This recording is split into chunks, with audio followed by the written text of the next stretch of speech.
Marcos na Pangulo! Wala na si Lenny. Wala.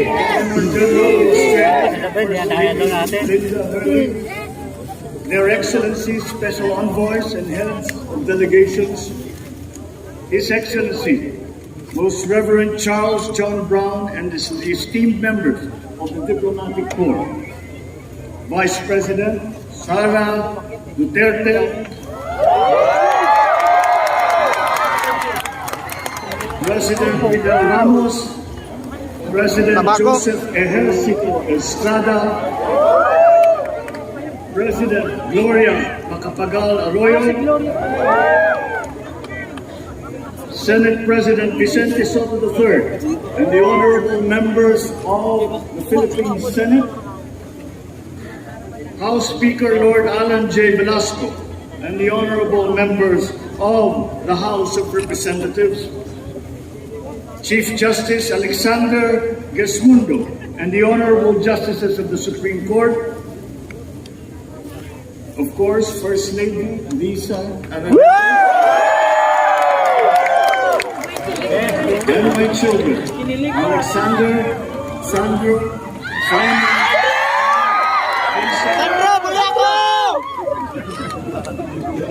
I cannot proceed without a special greeting, of course, to the former First Lady.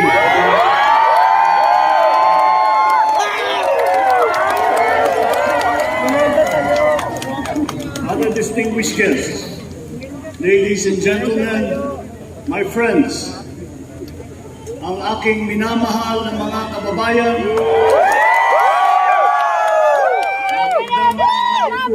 sa inyong lahat. This is a historic moment for us all.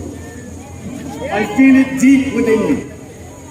You, the people, have spoken, and it is resounding. When my call for unity started to resonate with you, it did so because it echoed your yearnings, mirrored your sentiments, and expressed your hopes for family, for country, and for a better future. That is why it reverberated and amplified as it did, to deliver the biggest electoral mandate in the history of Philippine democracy. Grabe, ang talino. Walang kudigo yan, walang kudigo. By your vote, Grabe, oh. you rejected the politics of division. Talino, ang I talino. offended none of my rivals in this campaign. I listened instead to what they were saying, and I saw little incompatibility with my own ideas about jobs, fair wages, personal safety, and national strength, and ending want in a land of plenty. I believe that if we but focus on the work at hand and the work that will come to hand, we will go very far under my roof. You believe that too. At pinakinggan ko ang tinig ninyo na ang sinisigaw ay pagkakaisa.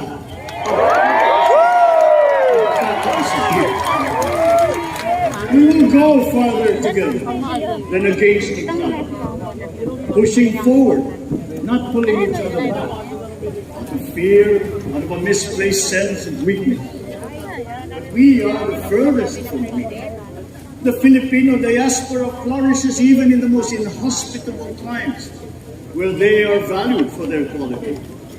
The changes we seek will benefit all and will shortchange no one. I was not the instrument of change. You were. You made it. I am now.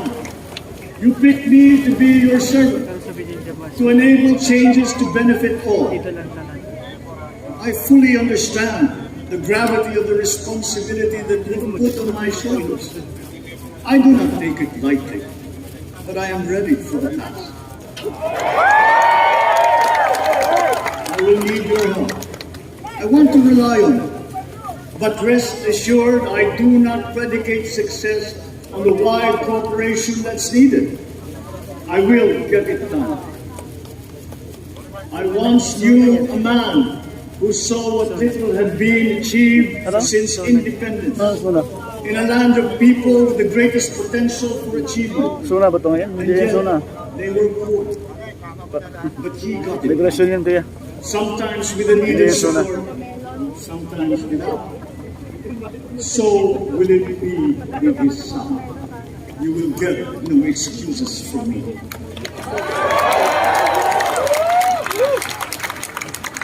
I'm here not to talk about the past. I am here to tell you about our future. A future of sufficiency, even plenty of readily available ways and means to get done what needs doing. By you, by me. We do not look back, but ahead. Up the road that we must take to a place better than the one we lost in the pandemic. Gains made and lost, opportunities missed, well-laid plans superseded by the pandemic. Indeed, ours was the fastest growing economy in ASEAN by ways now outdated. We shall be again by a radical change in the way the world must now work to recover what we have lost in that fire and move on from there. We face prospects of the spread of the war abroad, of which we are totally blameless. We seek friendship with all. But our countries like ours will bear the brunt of it. And if the great powers draw the wrong lessons from the ongoing tragedy in Ukraine, the same dark prospect of conflict will spread to our part of the world. Yet, there is more out there. Like going forward by new ways of doing that the pandemic forces to adapt. Stronger resilience, quicker adaptability. They are our best prevention. They are our best protection. Quiet reflection in a rough and tumble campaign of a breadth and intensity never experienced reveals some of them. Such as the willingness to listen despite the noise, the hesitation to quarrel over differences, and to never ever give up hope of reconciliation. These gave me the peace to ponder deeper.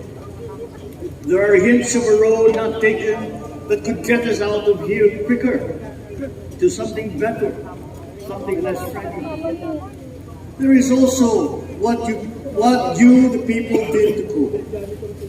But this time empowered by new techniques and more resources. You got by, getting some of what you needed with a massive government help. And for this, I thank my predecessor for the courage of his hard decisions. But there is a way to put more means and choices in your hands. I trust the Philippines. Imagine how much more you'd achieve if government backstops instead of dictating your decisions. Always there to pick you up when you fall. Giving what you need to get past a problem. Imagine if it invested in your self-empowerment to bring it closer to taking on whatever challenges come. Imagine a country that, in almost every sense, is you. Now imagine what you and government can achieve together. We did it in the pandemic. We will do it again. But again, I will not predicate my promise to you on your cooperation. You have your own lives to live, your work to do, and there too I will help. Government will get as much done alone without requiring more from you. That is what government and public officials are for. No excuses, just deliver. It was like that once upon a time.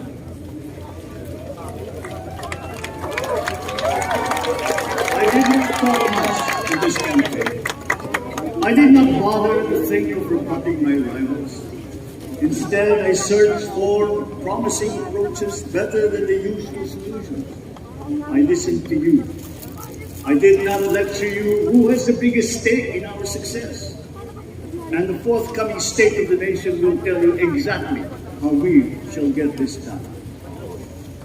In this fresh chapter of our history, I extend my hand to all Filipinos. Come, let us put our shoulders to the wheel and give that wheel a faster turn to repair and to rebuild and to address challenges in new ways to provide what all Filipinos need to be all that we can. We are here to repair a house divided, to make it whole, and to stand strong again in the Bayanihan way, expressive of our nature as Filipinos. We shall seek not scorn dialogue, listen respectfully to contrary views, be open to suggestions coming from hard thinking and unsparing judgment, but always from us, Filipinos. We can trust no one else when it comes to what is best for us. Past history has often proven that. Solutions from outside divided us. None deepened our understanding. They were always at our expense. Never forget, we are Filipinos. One nation, one republic, indivisible. We resisted and never failed to defeat foreign attempts to break up our country in my father's watch. His strongest critics have preceded them. So let us all be part of the solution that we choose. In that lies the power to get it done. Always be open to differing views, but ever united in our chosen goal. Never hesitating to change it should it prove unfit. That is how agile, resilient republics are made. Our future we decide today. Yesterday cannot make that decision anymore, nor can tomorrow delay it. The sooner we start, the surer and quicker the prospect of achieving our future. These are troubling times. What's happening to others can happen to us, but it will not. We see what's happening. We are witness to how it is being stopped, and we have seen the glory that comes struggle against all odds. Giving up is nothing. We've been through times of bitter division, but united, we came through to this when it shall begin again, but better. The campaigns have taken me here where I stand today. I listen to you, and this is what I have heard. We all want peace in our land. You and your children want a good chance to better life in a safer, more prosperous country. All that is within reach of a hard-working, warm, and giving race. Your dreams are mine. Pangarap nyo ay pangarap ko. How can we make them come true? How can we do it together? But I will take it as far as anyone with the same faith and commitment can, as if it depended entirely on himself. Sa pangarap na maging mapayapa ang ating bansa, ang pangarap nyo ay pangarap ko. Sa pangarap na maging maunlad ang ating bansa, ang pangarap nyo ay pangarap ko. At sa pangarap na maging mas masinan ang kinabukasan natin at ng ating mga anak, ang pangarap nyo ay pangarap ko. We are presently drawing up a comprehensive, all-inclusive plan for economic transformation. We will build back better by doing things in the light of the experiences that we have had, both good and bad. It doesn't matter. No looking back in anger or despair. In the road ahead, the immediate months will be rough, but I will walk that road with you. The pandemic ravaged bigger economies than us. virus is not the only thing to blame. What had been well built was torn down. We will build it back better. The role of agriculture cries for the urgent attention that its neglect and misdirection now demands. Food self-sufficiency has been a key promise of every administration. None but one delivered. There were inherent defects in the old ways and in recent ways too. The trade policy of competitive advantage made the case that when it comes to food sufficiency, a country should not produce but import what other countries make more of and sell cheaper. Then came Ukraine. The most vulnerable when it comes to food are the countries furthest away from it. Those bearing no blame for provoking. Yet they face the biggest risk of starvation. If financial aid is poured into them, never is, there is no food. Food is not just a trade commodity. Without it, it will weaken and die. Societies come apart. It is more than a livelihood. It is an existential imperative in the world. An agriculture damaged and diminished by unfair competition will have a harder time, or will have no prospects at all. Food sufficiency must get the preferential treatment the richest free trade countries always gave their agricultural sectors.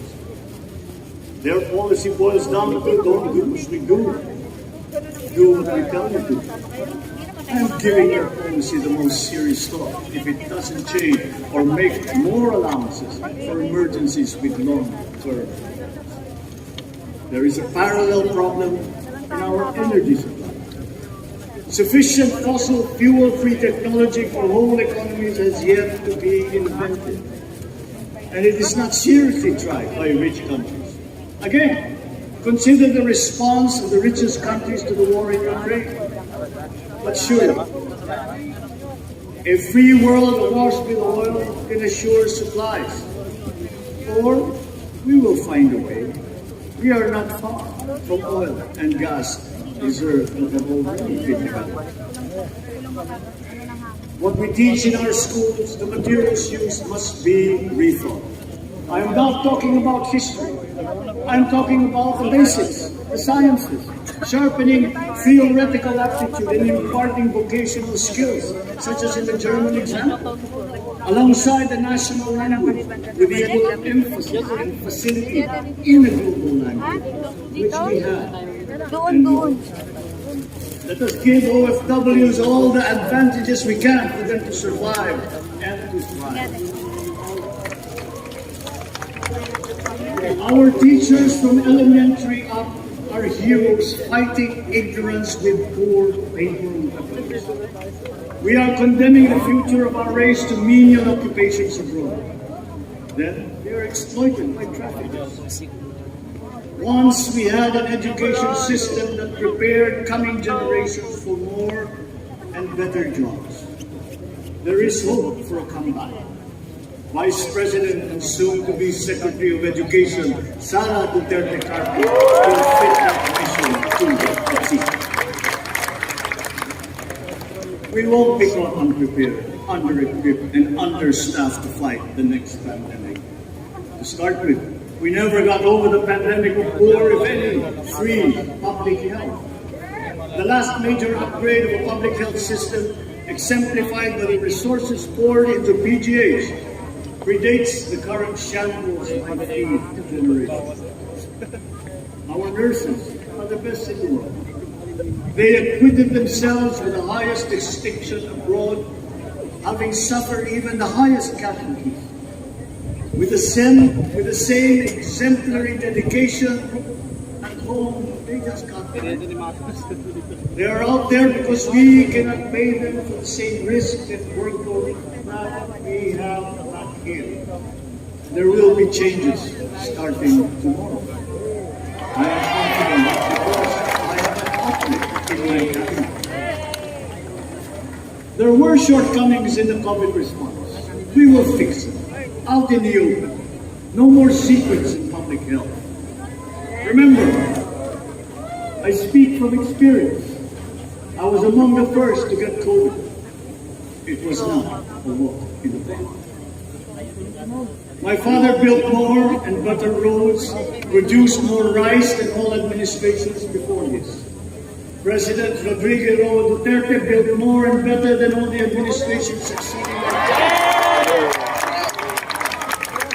Much has been built, and so well, that the economic dogma of dispersing industry to develop the least likely places has been upturned. Development was brought to them. Investors are now setting up industries along the promising routes built.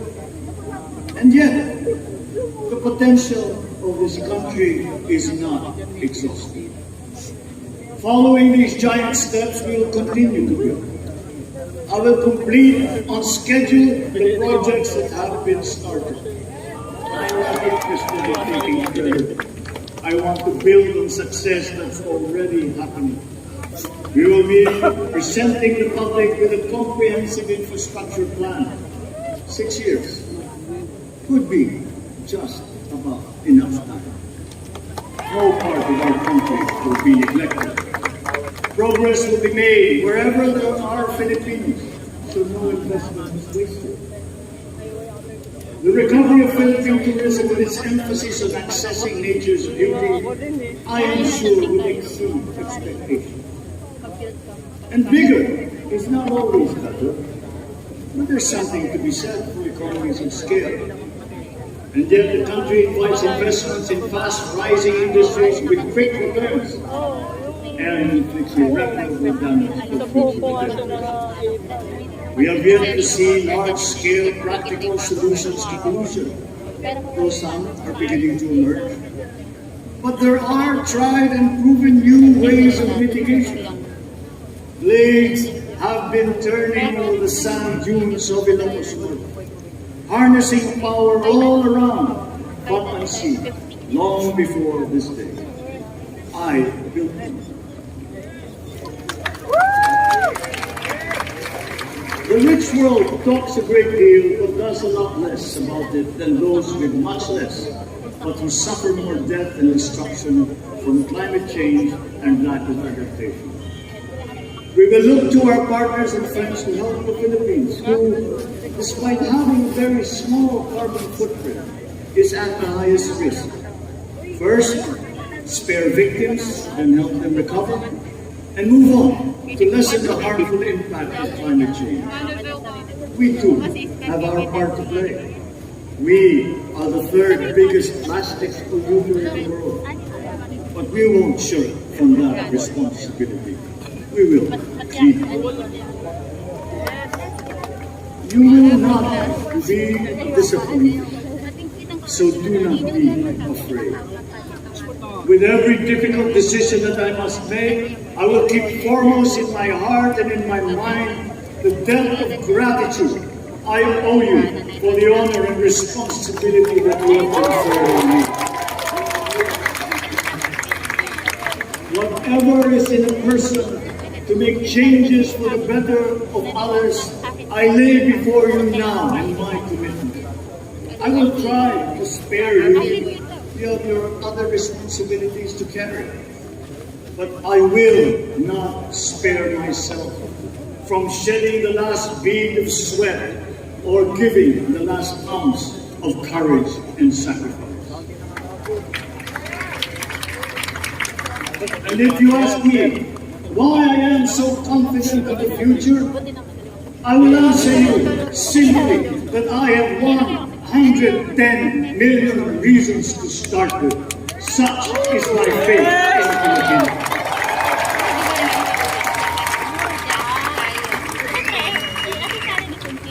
Believe, have hope.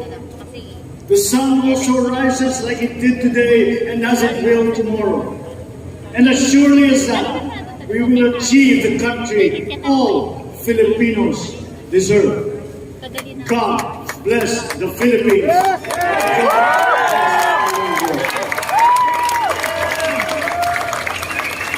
Maraming salamat po sa inyo.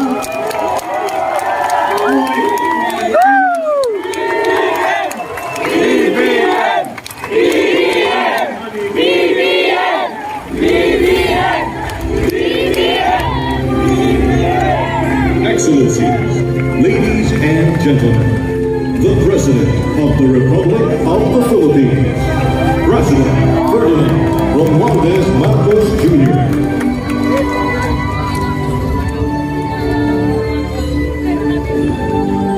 We will now have a photo opportunity with President Ferdinand Romualdez Marcos Jr.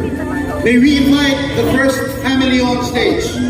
First Lady, Liza Araneta Marcos. Ferdinand Alexander Sandro Marcos. Joseph Simon Marcos. And William Vincent Marcos.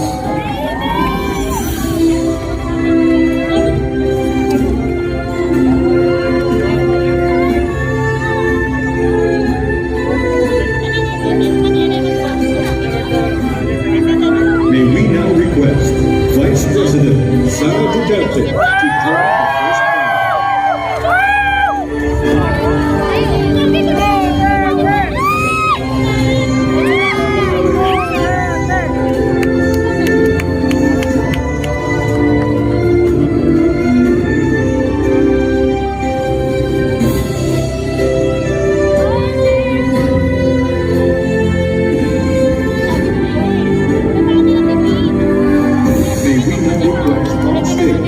Chief Justice Alexander G. Gasmin and Senate President Vicente Soto III to join the first family.